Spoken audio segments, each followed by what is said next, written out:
ओम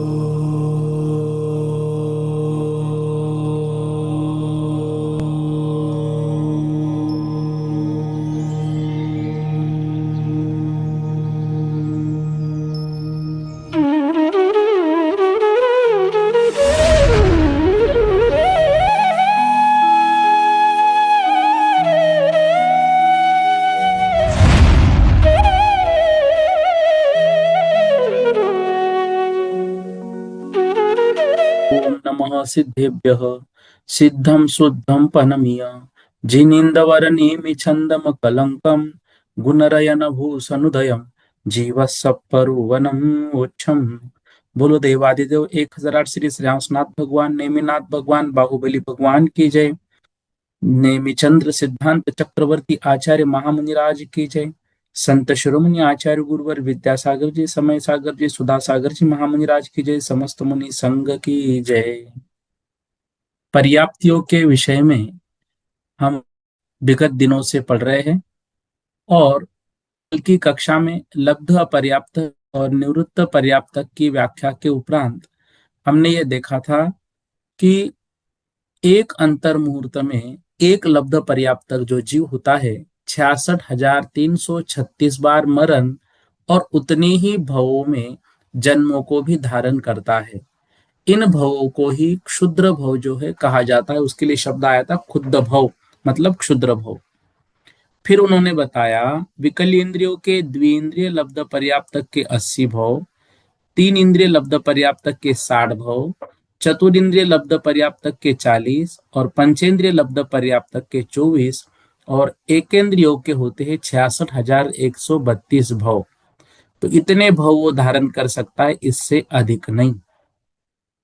फिर उन्होंने बताया स्थूल और सूक्ष्म दोनों ही प्रकार जो पृथ्वी जल अग्नि वायु साधारण एवं प्रत्येक वनस्पति, इस प्रकार संपूर्ण 11 प्रकार के लब्ध पर्याप्तकों में से प्रत्येक हरेक के 6,012 निरंतर जो है तो क्षुद्र भव होते हैं। कैसे होते हैं इसके लिए देखिए, यहाँ पर आप स्क्रीन पर देखिए सभी लोग। हाँ, जो एकेंद्रीय जीव है उनमें पृथ्वी जल अग्नि वायु और साधारण वनस्पति, ऐसे ये जो है तो इनके 5 भेद हुए। को सूक्ष्म और बादर के इससे हम दो भागों में बांट देते हैं। तो 36,132 को जब 12 से मतलब इन से जब 1 2 3 4 5 और ये बादर के 10, ऐसा जब इसको हम डिवाइड करते हैं और 1/11 इसमें आता है प्रत्येक वनस्पति, तो ऐसे 11 से जब 66,132 को डिवाइड किया जाता है तो वो होते हैं 6,012। इसको अलग तरीके से यहाँ पर बताया, पृथ्वी जल अग्नि वायु और साधारण वनस्पति इनके 5 भव गुणित 6,012, तो ये उत्तर आता है 30,060। और जो बादर के भी इतने भव जब पकड़ेंगे तो 5 गुणित 6,012, तो ये 30,060। बादर प्रत्येक के 6,012 और फिर द्विइंद्रिय के 80, तीन इंद्रिय के 60, चतुर्ंद्रिय के 40, असैन्य पंचेंद्रिय तिर्यंच 8, सैन्य पंचेंद्रिय तिर्यंच 8 और मनुष्य के 8। ऐसे कुल मिलाकर जब इनका जोड़ होता है तो वो जोड़ होता है 66,336। ये दोनों प्रकार से कल एक विधि बताई है और एक आज एक की विधि, लेकिन ये विधि कब आएगी जब हमें उनके कितने भव है ज्ञात होगा। तो एकेंद्रीय जीव के जो 66,132 भव होते हैं उनको 11 से भाग देना सबसे आसान तरीका होता है। अब यहाँ पर बता रहे हैं कि 66,336 भव जो है वो क्षुद्र भव कितने काल में होते हैं। तो एक क्षुद्र भव की आयु उच्छवास का 18वां भाग, 66,336 भव का समय 66,336 गुणित उच्छवास का 18वां भाग, मतलब 36,085 का 1/3 उच्छवास, मतलब एक मुहूर्त अर्थात 48 मिनट में 3,773 उच्छवास होते हैं। अतः 66,336 लगातार क्षुद्र भव एक मुहूर्त से भी कम काल में पूरे हो जाते हैं। अधिकतम इतने क्षुद्र भव के पश्चात पर्याप्त का भव होता ही है। इससे अधिक निरंतर क्षुद्र भव नहीं हो सकते, मतलब वो बनेगा लेकिन अब पर्याप्त बनेगा, वो लब्ध पर्याप्त का वो जीव नहीं बन सकता है। इतने ही उसके अधिकतर भव जो है तो हो सकते हैं। अब 126 नंबर की गाथा में हमको आज देखना था कि जो केवली भगवान हैं, उन केवली भगवान का तो पर्याप्ति नाम कर्म का उदय है। और यहाँ पर एक जगह वर्णन आया कि केवली भगवान भी अपर्याप्त होते हैं। यह किस कारण से, ये यहाँ आज पढ़ना है। सागर भैया क्या पूछ रहे हैं आप?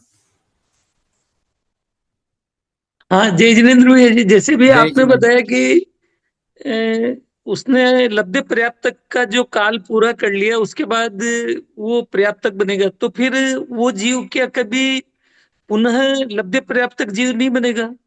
नहीं, पुनः देखो, एक भव बाद पुनः बन सकता है, उसमें दिक्कत नहीं है। एक भाव लगातार बाद बनेगा मतलब? तो मतलब मान लो, समझो उसने एक भाव पर्याप्त का कर लिया, पुनः लब्ध जी। पर्याप्तक में जाए, उसकी दिक्कत नहीं है। लेकिन अच्छा अच्छा अच्छा। लगातार कितनी बार, तो इतनी बार 66,132 लगातार। जी जी। ठीक है। उसके बाद वो बाहर चला गया फिर आ गया, उसमें कोई दिक्कत नहीं, क्योंकि देखो, वैसे तो अनंत काल से हम इसी संसार में हैं, तो कितनी बार हो रहा होगा, वो तो है हम्म, लगातार की बात सिर्फ बता रहे इतनी बार। फिर बीच में गया पुनः वापस आया, तो क्या कर सकते हैं ऐसा। मतलब जो अनादिकाल से निगोदिया जीवी है, तो वो उसका क्रम इसी तरह चलता रहता है मतलब? बिल्कुल बिल्कुल बिल्कुल। जी। ऐसा ये क्रम इनका चलता रहेगा। ठीक है भैया। ठीक है ना। इतना ही नहीं, पंचेंद्रिय मनुष्य बनने के बाद भी वो इस तरह से निगोद में जाकर पुनः लब्ध पर्याप्त तक की ये काम कर सकते हैं, उसको जो इतर निगोद बोलते हैं, उसको इतर हम्म, निगोद में जाएगा। और मतलब इसमें आश्चर्य की बात यह है कि कुछ जीव ऐसे भी होते हैं जो निगोद से निकले और उसी भाव में मोक्ष भी चले गए, जैसे भरत चक्रवर्ती के पुत्र। तो ऐसे भी हम्म, जीव देखने को, मतलब ये है कि एक मतलब विचित्रता है कर्मों की, कि जी ऐसा भी जी। कोई जीव हो सकता है कि बाहर जाके फिर अंदर गया, निकल ही नहीं रहा। और कोई ऐसा है कि अनंत काल बाद निकला और सीधा मोक्ष को भी गया। अब इसलिए इसमें ये जैसे कर्म। बोलो बोलो। पंचेंद्रिय के 24 भाव बताए, तो एक अंतर्मूर्त में, हम्म। तो इसमें तो दो श्वासोच्छ्वास में ही वो कर लेगा मतलब? हाँ बिल्कुल। वो पंचेंद्रिय पर्याप्त प्राप्त करने, मतलब अपर्याप्त जब लब्ध पर्याप्त रहेगा, उस उसकी स्थिति बता रहे हैं बस। ठीक है भैया। हाँ हाँ। हाँ, नेमित चंद्र भैया जी बोलिए। भैया जी जय जिनेन्द्र। जय भैया जिनेन्द्र। भैया जी, ये जो बोलो। एक श्वास में 18 बार जो जन्म मरण होता है, तो हाँ, वो पर्याप्त तक का होता है? एक श्वास में 8-10 बार। हाँ। तो ये तो तो ज्यादा है ना, ये तो ज्यादा है, एक श्वास के 8-10 बार वाली बात नहीं है ना। ये तो कितनी बार बोल रहे, देखो ना श्वास में ये कितनी बार हो रहा है। 66,336। हाँ, तो नहीं, वो वो 336 तो अंतर मुहूर्त में बोल रहे हैं। ठीक है ना, तो उसका भी उन्होंने एक श्वास का भी नाप दे दिया ना हमें। अभी आपको स्क्रीन पर बताया ना, एक श्वास का भी नाप आ गया। ये देखो, एक क्षुद्र भोग की आयु उच्छ्वास का 18वां भाग, मतलब एक श्वास का 18वां भाग। जी तो अब 66,336 भवों का समय, 66,336 गुणित उच्छ्वास का 18वां भाग, तो ये जी भैया। 3,685 और अधिक 1/3 भाग उस उच्छ्वास का। तो एक मुहूर्त में 3,773 उच्छ्वास हो गए। मतलब किसमें, एक मुहूर्त मतलब 48 मिनट में। अब देखो, एक उच्छ्वास के 18वें भाग में एक क्षुद्र भव की आयु हो रही है, एक आयु। तो ऐसे तो मतलब एक श्वास के 18वां भाग में हो रहा है, तो फिर कितने 18 बार तो वैसे ही हो गया, एक श्वास का 18वां बार हो गया तो। नहीं भैया जी, मैं ये पूछ रहा हूँ कि जो ये एक श्वास में 18 बार उनकी जो आयु हो रही है, वो क्षुद्र भाव है उसके, या उसके पर्याप्ति के साथ है? नहीं नहीं, देखो, एक श्वास में 8-10 बार जो वर्णन किया है, ये लब्ध पर्याप्तक जीवों की अपेक्षा से ही किया है निगोदिया। लेकिन ऐसे कुछ पर्याप्त निगोदिया भी होते हैं जो एक श्वास में 18 18 बार जन्म मरण करते, उनका भी वर्णन आगे आएगा। तो वो दोनों का भी वर्णन है। तो भैया जी मेरा इसमें ये कहना है कि अगर ये लब्ध पर्याप्त का ही वर्णन है एक श्वास में 8-10 बार का, तो फिर हम्म निगोटिया में जीव अधिकतम 66,336, नहीं 66,132 बार ही ले सकते हैं जन्म। तो फिर उसके बाद वो निगोद से बाहर आ जाते हैं क्या? नहीं, निगोद में पर्याप्त तक बनेगा ना वो। निगोद में ही पर्याप्त तक बनेगा। हाँ, जी भैया जी। देखो, अधिकतम इतने क्षुद्र भव के पश्चात पर्याप्त का भव होता ही है, ये बोल रहे हैं। इससे अधिक निरंतर क्षुद्र भव नहीं हो सकते। भाई क्षुद्र भव नहीं होगा, लेकिन निगोदिया काल चलता रहेगा उसका। जी ठीक है। भैया जी। जी हाँ, और वो पर्याप्त कंप्लीट कर लिया एक भाव में, मान लो पुनः लब्धा पर्याप्त तक बन गया। निरंतर की बात इतनी है, उसमें गैप होके पुनः चला गया तो उसमें कोई दिक्कत नहीं ना। जी जी जी भैया जी। हाँ हाँ। हाँ, श्रीमती रज्जो दीदी जैन बोलिए। ये जी जो एक श्वास में 8-10 बार की बात आ रही है, तो ये श्वास से जो है हमारी जो पल्स चलती है उसका मतलब है, या पूरे हम जो सांस लेते हैं उसका मतलब है? दिल की एक देखो, धड़कन में एक ये सांस में एक श्वास आ श्वासोच्छ्वास जाता है। जो है, श्वासोच्छ्वास हाँ जो है वो एक, मतलब 48 मिनट में हमारे श्वासोच्छ्वास 3,773 होते हैं। तो ये लेना और हम्म छोड़ना उसकी बात हो रही है। हम्म। और कहीं कहीं लेकिन ये भी कहा जाता है एक ना, वो एक स्वस्थ श्वास से जीव मतलब की है। अपेक्षा से होती है, वो स्वस्थ जीव की अपेक्षा से होती है उनके श्वास के बराबर। अच्छा जी। तो कोई तो लंबी सांस होती है, किसी कम सांस होती है। जो पहले जन्म में लोग पहले युग में जीव होते थे उनकी सांस तो बहुत ही लंबी होती होगी, नहीं, वो क्योंकि स्वस्थ उनकी। जीव की अपेक्षा से है ना। उसको देखो, जैसे मतलब वो बोलते हैं ना, अ ई उ रिल री, वो किसके हम्म अनुसार? जो संपूर्ण द्वादशांग को एक अंतर हम्म। मुहूर्त में बोलते हैं। तो हाँ जी। ऐसे इनके लिए भी कुछ स्वस्थ जीवों का उदाहरण दिया है, उनके श्वास के अनुसार। सबका श्वास नहीं होगा यहाँ पर। और ये जो कहा जाता है कि एक धड़कन में 18 बार जन्म मरण होता है श्वास से, इसका ये मतलब ये भी कहा जाता है? हाँ, तो देखो, धड़कन का और श्वास का तो मतलब काउंटिंग सेम ही है ना। वो कैसे? काउंटिंग जो डॉक्टर जो कहते हैं, ऐसे यहाँ की काउंटिंग जो होती है धड़कन, हाँ, पल्स मतलब से वही पल्स धक से मतलब धक है धक, कि। बस पल्स। हाँ, वैसी श्वासोश्वास भी होता है। हाँ, तो एक पल्स में वो कहते हैं कि एक पल्स में 18 बार जन्म मरण हो जाता है। तो वही एक श्वास है। हाँ, श्वास से मतलब वही है ना। हाँ, देखो, श्वास का काउंटिंग वहां पे मतलब सिर्फ धड़कन नहीं लेना, धड़कन का और श्वासोश्वास उनका समय का लगभग एक ही एकक है दोनों का। यूं पकड़ना। अच्छा। हम्म। ठीक है। हम्म। हाँ। अनिता दीदी जी बोलिए। जय जिनेन्द्र भैया जी। जय शायद वो जिनेन्द्र। सिली क्वेश्चन होगा, लेकिन ऐसे ही समझना चाह रही थी। जैसे कोई भी जीव होता है, चाहे वो 2 इंद्रिय 3 इंद्रिय, वो मरना नहीं चाहता है। हम्म तिर्यंश भी हम्म। कोई। तो जैसे ये जो निगोदिया जीव होते हैं, इनमें भी कुछ इस तरह का रहता है कि मरना नहीं चाहते हैं, मतलब ऐसा कुछ के मन तो होता नहीं है। तो मन तो 2 इंद्रिय के पास भी नहीं है, 3 इंद्रिय के पास भी नहीं है, पर वो भी मरना नहीं चाहते हैं। तो ऐसे ये भी इनके साथ भी कुछ ऐसा रहता है क्या, निगोदिया जीवों के साथ? देखो, जिसने जन्म लिया है वो कोई भी मरना नहीं चाहता है। लेकिन ये निगोदिया जीव जो होते हैं, मतलब इनके मरने न मरने की बात नहीं है। इनकी जितनी आयु है उतनी भोग कर वो मरण को प्राप्त होंगे। ठीक है। कौन से वाले जीव? जो क्षुद्र भव वाले होंगे।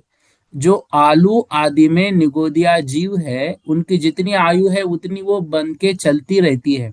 लेकिन एक आलू में जैसे हम देखते हैं, अनंत जो है, असंख्यात, सॉरी, असंख्यात, उसमें क्या होते हैं? साधारण शरीर होते हैं।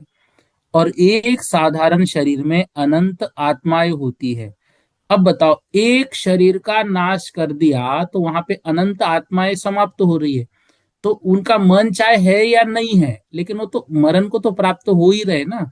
तो ऐसा नहीं बोल सकते हम कि उनका मन नहीं है, लेकिन उनकी आयु जितनी बांधी उसके बाद तो मर ही जाते हैं।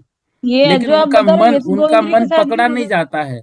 बस इतना कहते हैं कि निगोदिया जीव के कषायों की मंदता हो गई, तो उस मंदता से वो वहां से बाहर आते हैं। बस इतना बताया जाता है उनके विषयों में। मन की तो बात ही नहीं, समझो।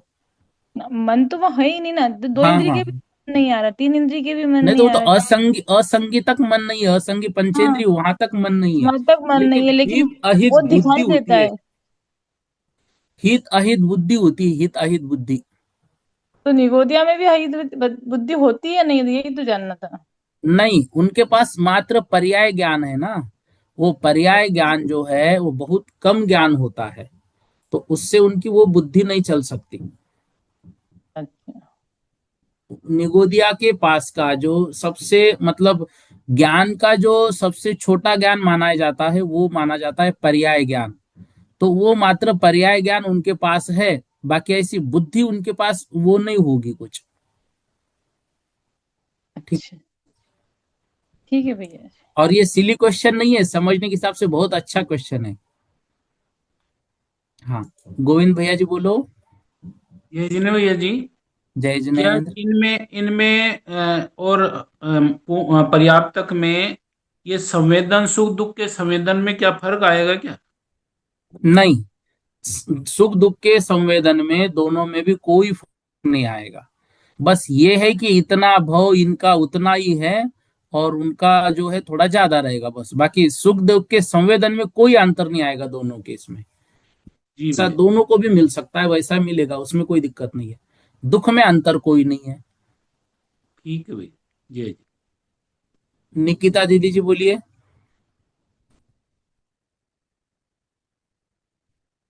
निकिता दीदी जल्दी से बोलो। हाँ, तो निगोदिया जी में कषाय की मनता कैसे होती है? देखो, वो तो उस समय उनके जो कषायों की उदय चल रहा है। अब वो उदय चल रहा है, और उदय होते होते ही वो मतलब उतना कषायों का उदय आ गया जितना उन्होंने बांधा था। अब भोगते भोगते भोगते वो कषाय उन्होंने भोग ली। अब अधिक कषाय करने की उनके पास शक्ति भी तो नहीं है ना, बहुत कम है।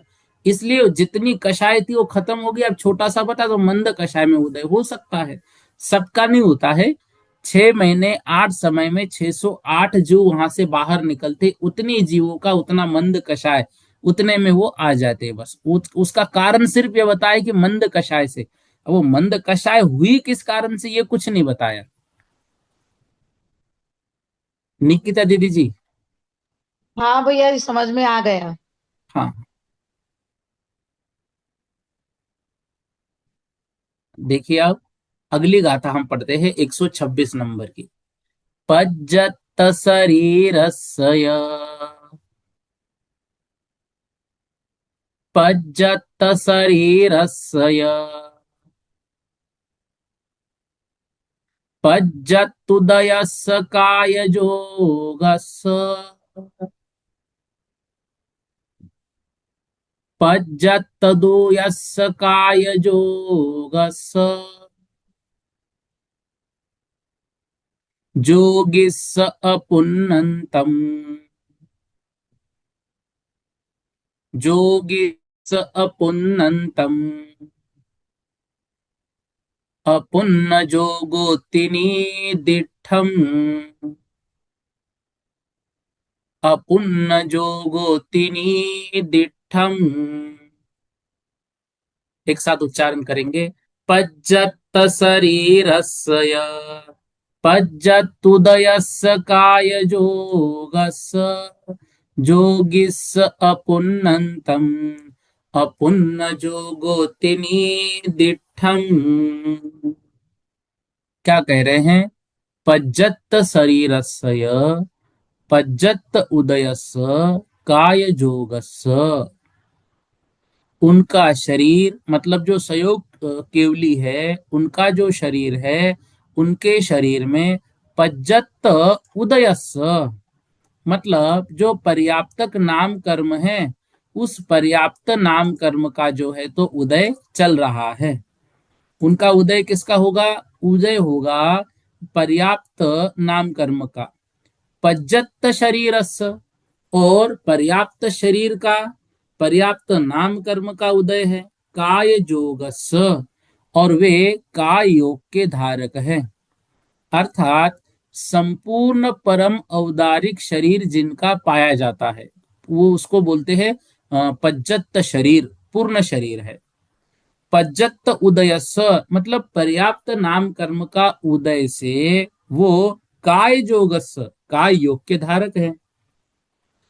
पज्जत शरीरस्य संपूर्ण परम औदारिक शरीर है, पज्जत उदयस्य और पर्याप्त नाम कर्म का उदय है।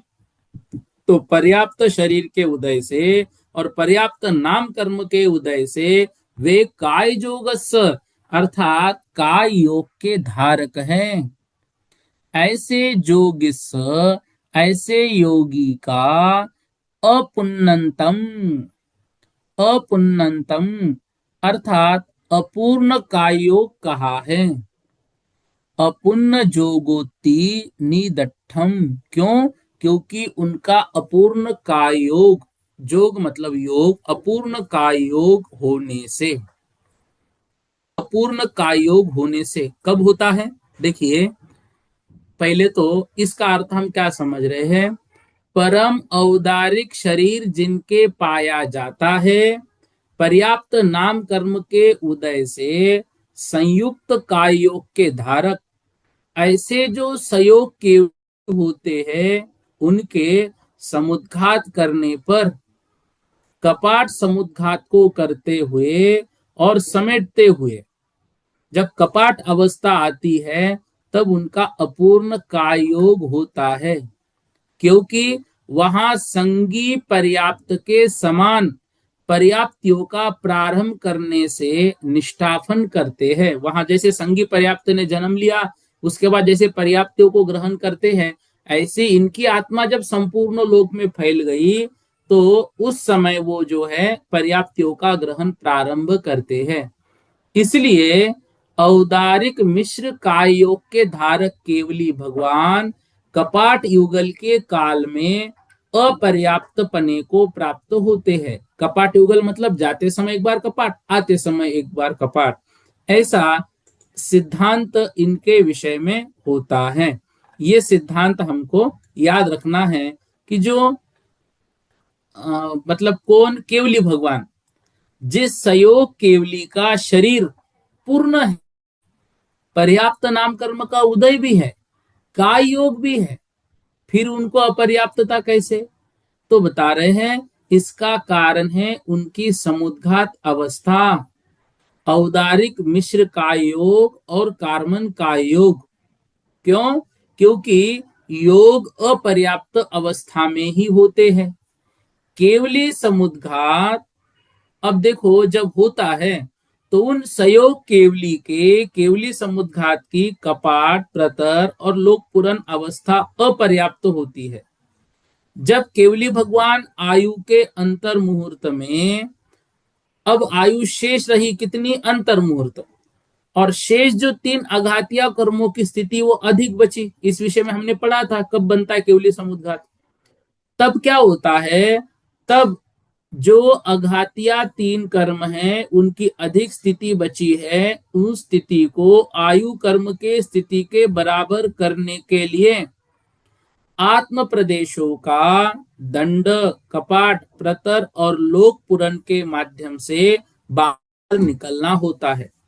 उसे केवली समुद्घात कहते हैं। जैसे हमने इसका उदाहरण देखा था, गीली धोती फैला के यदि हमने सुखा दी तो जल्दी सूख जाती है, और बिना फैलाए वो जल्दी नहीं सूखती है। ठीक ऐसे ही आत्म प्रदेश फैलाने से कर्म कम स्थित वाला हो जाता है, मतलब बाकी जो 3 कर्म है, और उनकी स्थिति जो है बिना फैलाए घट नहीं सकती है। तो इस कारण से उनकी जो स्थिति है वह आयु के बराबर करने हेतु केवली भगवान जो है केवली समुद्घात करते हैं। तो दंड, कपाट, प्रतर और लोकपूर्ण समुद्घात जो है अब कौन कौन से योग से होता है? तो पहले समय में केवली भगवान का जो है तो दंड समुद्घात होता है। तो आत्म प्रदेश शरीर से निकलकर ऊपर नीचे के वात वलय में प्रमाण से 14 राजू फैलते, जो हमारा इस तरह से लोकाकाश होता है ना, तो उसमें सीधी लाइन एकदम बीच में, वो भी 3D रूप है लोकाकाश, पीछे भी है, तो उसके सेंटर में बिल्कुल, तो दंड मतलब दंडे की तरह आत्म प्रदेश और ऊपर और नीचे फैल रहे हैं। कपाट में आत्म प्रदेश दंड अवस्था से आजू बाजू के वात वलयों में फैल जाते हैं। अब वो सेंटर में एक दंडा, अब कपाट मतलब कपाट खुल गया, मतलब दंडा ऐसे खुल गया तो उनके आत्म प्रदेश ऐसे जो है साइड में फैल गए वात वलयों तक। ठीक है, इसको कहते हैं कपाट। और फिर दंड कपाट, और तीसरा होता है प्रतर। तो आत्मा के प्रदेश कपाट अवस्था से आगे पीछे के वात वलयों में, अभी तो ऐसे इधर फैले साइड में, अब चेहरे के सामने जैसे और पीछे, तो ऐसे आत्म प्रदेश कपाट अवस्था से आगे पीछे के वात वलयों में फैले।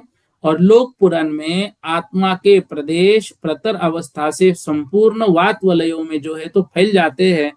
अभी कपाट अवस्था से आगे जो है लोक पुरन तक ये क्या हो रहा है, केवली समुद्घात जो फैल रहे हैं, तो आत्म प्रदेश फैलने के लिए 4 समय यहां पर लग रहे हैं फैलने के लिए, और फिर सिमटने के लिए 4 समय, ऐसे कुल 8 समय में केवली समुद्घात पूर्ण होता है।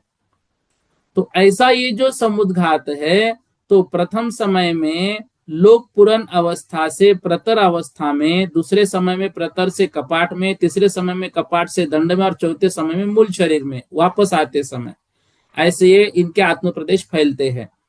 तो फैलने के लिए 4 समय और समेटने के लिए 4 समय, ऐसे कुल 8 समय में जो है तो ये समुद्घात इनका होता है। तो अब देखो, इसमें दंड कपाट प्रतर और लोक पुरन ये समुद्घात है। तो दंड में औदारिक का योग, कपाट में औदारिक मिश्र का योग, प्रतन और लोक पुरन समुद्घात में कार्बन का योग इन जीव का होता है। इस कारण से इनको जो है तो अपर्याप्त कहा जाता है। ऐसे ये हमको याद रखना है। ठीक है, सयोग केवली का शरीर पूर्ण है, पर्याप्त नाम कर्म का उदय भी मौजूद है, तथा कायोग भी है। उन्हें निवृत्ति अपर्याप्त जो है क्यों कहा जा रहा है, तो कह रहे हैं यद्यपि सयोग केवली अरिहंत भगवान का शरीर पूर्ण है, तथापि केवली समुद्घात करते हुए कपाट समुद्घात के विस्तार और संकोच के समय उनके औदारिक मिश्र रूप स्थिति पाई जाती है। उस समय उन्हें निवृत्ति अपर्याप्त कहते हैं। इसका कारण यहाँ पाए जाने वाले योग है। इस स्थिति में जो योग पाए जाते हैं वे निवृत्त अपर्याप्त वाले योग होने के कारण उन्हें अपर्याप्त जो है कहा जाता है। वास्तविकता में अपर्याप्त नहीं है, वो परिस्थिति जो है उनकी वैसी बनती है। ठीक है, एक गाथा और कर लेते हैं, वक्त हो गया है।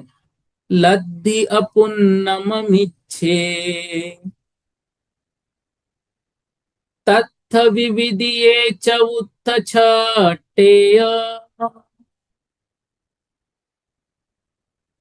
तत्थ विविदिये च उत्थ छट्टेय, निवृत्ति अपज्जति, निवृत्ति अपज्जति, तत्थ विशेषेषु पज्जति, तत्थ विशेषेषु पज्जति। लद्धि अपुन्नम 6, जब लब्ध पर्याप्त गुणस्थान, लब्ध पर्याप्त जीव होता है तो उनका गुणस्थान मिच्छ मतलब मिथ्यात्व वाला गुणस्थान होता है। तत्थवि विदिये चौथ छट्टेय, उसके आगे निवृत्त पर्याप्तक प्रथम, द्वितीय, चतुर्थ और छठे गुणस्थान में होते हैं। मतलब लब्धि अपुन्नम लब्ध पर्याप्तक मिथ्यात्व गुणस्थान में होते हैं, और उसी के साथ वो निवृत्त पर्याप्तक अवस्था में भी कुछ जीवों का पहला गुणस्थान, किन्हीं का दूसरा, किन्हीं का चौथा और किन्हीं का छठा हो सकता है।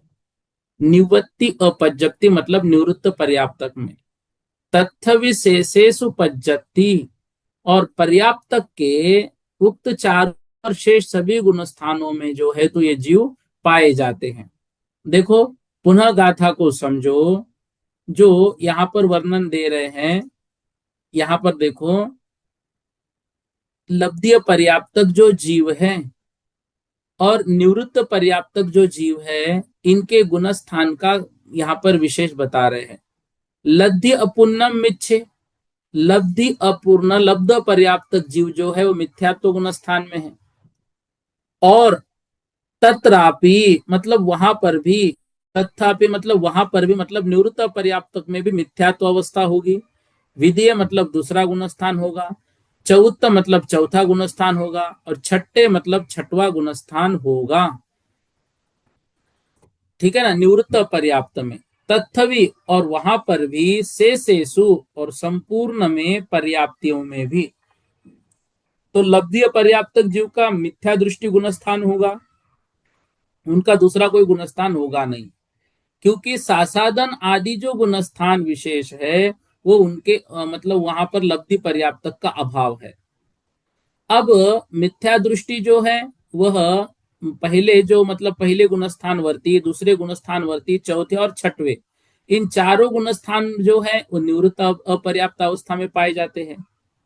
वहां पहले और चौथे गुणस्थान सहित तो मरकर जीव चारों गतियों में उत्पन्न होते हैं, उस अपेक्षा से निवृत्त पर्याप्तक अवस्था है। सासादन सहित मरकर नरक बिना तीन गतियों में उपजते हैं, तो इस कारण से दूसरा भी है। और तीनों गुणस्थान में जन्म के प्रथम समय से लेकर जब तक औदारिक वैक्रियक शरीर पर्याप्ति पूर्ण नहीं होती, तब तक एक समय कम शरीर पर्याप्ति के काल को निवृत्त पर्याप्तक कहते हैं। और छठे गुणस्थान की बात यहां पर इसलिए ली कि प्रमत्त गुणस्थान में जब तक आहारक शरीर बनता है, तो आहारक शरीर पर्याप्ति पूर्ण नहीं होती तब तक, अर्थात एक समय कम आहार शरीर पर्याप्ति काल तक वह निवृत्त पर्याप्तक होते हैं। इस प्रकार कहे हुए चारों गुणस्थानों में अवशेष रहे मिश्रादि सहयोगी पर्यंत 9 गुणस्थानों में पर्याप्त जीव पाए जाते हैं। मतलब पर्याप्त जीव जो है बाकी सभी गुणस्थानों में, ये यहाँ पर जो दिए वो और बाकी के 9, ऐसे 14 गुणस्थानों में पर्याप्त होते हैं, क्योंकि उसके कारणभूत पर्याप्त नाम कर्म का उदय सर्वत्र होता है। तो लब्धि अपर्याप्तों में केवल पहला गुणस्थान, निवृत्त पर्याप्तों में पहला, दूसरा, चौथा और छठवा, ऐसे 4 गुणस्थान, और पर्याप्तों में संपूर्ण 14 गुणस्थान जो है तो होते हैं। ठीक है, इस प्रकार से आज हम इतना ही पढ़ लेते हैं। अनिता दीदी जी और कुछ पूछ रहे क्या आप?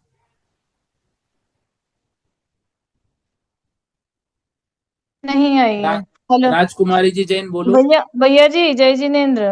बोलो बोलो जल्दी से। उनका दोनों ही गाथा है, समझ में नहीं आई, आप कल फिर से ले लीजिएगा, बिल्कुल क्लियर नहीं हुआ है। क्यों क्लियर नहीं हुआ, क्या रहा, बोलो ना मुझे आप। ये अपूर्ण अवस्था जो ना पहले वाली 26 में, वो भी कैसे है, उसमें काफी सारा मतलब देखो, नहीं बैठ रहा है। पर्याप्त शरीरस्य, पर्याप्तक शरीर है उनका, और पर्याप्तक नाम कर्म का उदयस्य, पर्याप्तक नाम कर्म का उदय है, काय जोगस्य और काय योग भी है। फिर भी उनकी अपुन्नतम अपर्याप्त अवस्था कही, क्यों कही? अपुन्न जोगोती, क्योंकि उनका जो समुद्घात के अवस्था में योग है वो अपूर्ण होता है। क्यों अपूर्ण होता है? तो उनका शरीर जब फैलता है तो संपूर्ण लोक में शरीर नहीं जाता है, आत्मा जाती है। तो आत्मा जब जा रही है बाहर शरीर से, तो जाते समय बाहर जब निकली तब वो जो है पूर्ण योग उनका होगा नहीं, अधूरा होगा, क्योंकि सिर्फ कार्बन का योग साथ में जा रहा है और औदारिक का योग शरीर में बच रहा है, तो योग अधूरा है। इस कारण से उनको निवृत्त तक कहा है। ठीक है, जी, अब आया समझ में। हाँ। और अगली जो है लद्धिऊन अपुन्नम, जो लब्ध पर्याप्तक होते हैं वो मिच्छे मतलब मिथ्यात्व गुण स्थान है उनका सिर्फ। और नीचे के लाइन में देखो निवृत्त पर्याप्तक शब्द है, तो निवृत्त पर्याप्तक में दूसरा, चौथा और छठा, और पहला जो शब्द दिया तत्थवी मतलब पहला गुण स्थान भी। तो निवृत्त पर्याप्तक अवस्था में पहला, दूसरा, चौथा और छठवा, ये चारों गुण स्थान होते हैं। और तो पर्याप्त लब्धि अवस्था में पर्याप्तक में एक 14। ही होता है। लब्धि हाँ, पर्याप्तक में लब्ध लब्धि पर्याप्तक में एक ही पर्याप्तक में सिर्फ होगा, पहला मिथ्यात्व। मिथ्यात्व गुण स्थान। हाँ, निवृत्त पर्याप्तक में 4 गुण स्थान होंगे, पहला, दूसरा, चौथा और छठवा। और ठीक है। पर्याप्तक अवस्था में 14 गुण स्थान होते हैं। अच्छा, तो ठीक है। ठीक, ठीक है भैया, अब समझ में आ गया। राजकुमारी जी जैन बोलिए जल्दी से। हाँ भैया जी, चैतन्य। जय जिनेन्द्र। भैया ये जो आपने बताया ना, दंड कपाट पीतन लोक पुराण में, ये फिर से समझा दीजिए कैसा औदारिक औदारिक क्या बोला आप? देखो इसमें क्या होता है, ये इसको शरीर ते पहली बार प्रदेश सुन रहे औदारिक हैं। औदारिक कायोग में बैठे वो भगवान। अच्छा। अब वो हाँ दंड ठीक है। अवस्था में जब पढ़े तो उनका औदारिक शरीर तो यही है, बाहर कौन सा लेके गए, कार्बन का योग। हाँ ठीक है। ठीक है। हाँ। कपाट में जब वो फैला उनका जो है तो वो सिर्फ कार्बन का योग फैला। तो अब जो हाँ। है उनका योग क्या हो गया, वो अधूरा हो गया ना। ऊपर ऊपर कार्बन योग और नीचे जो है औदारिक योग। इस औदारिक। हाँ कारण से उनको जो है निवृत्त अपर्याप्त कहलाएगा काय योग के अनुसार, क्योंकि काय योग अधूरा हो गया इसलिए। ठीक है। ठीक है भैया, ठीक है भैया जज में। हाँ, उर्मिला दीदी जी जैन। जय जिनेन्द्र भैया जी, तो हाँ आपने जो बताया कि पहले चौथे दूसरे और चौथे छठवें में गुणस्थान निर्वक्त पर्याप्त, मगर जन्म लेते ही वो निर्वक्त पर्याप्ति समाप्त हो जाती है, तो जो गुणस्थान कहाँ से आ जाते हैं बीच में? जब हम जन्म ही नहीं ले पा रहे तो गुणस्थान कहाँ से बन गए? जन्म लेने के बाद उनका गुणस्थान कौन सा रहेगा। मान लो किसी ने चौथे गुणस्थान में मरण कर लिया, तो चौथे गुणस्थान में वो मरकर पर्याय में सम्यक दृष्टि ही बने। तो अब वहां पर जो गए तो अपने गुणस्थान को साथ लेके गए। तो अब वहां पे जन्म लेने के अंतर मुहूर्त बाद वो पुनः जो है तो चौथा गुणस्थान प्राप्त कर लेते हैं, तो उनकी शरीर पर्याप्ति रहती है। इस कारण से उनका चौथा गुणस्थान वहां पर माना जाता है।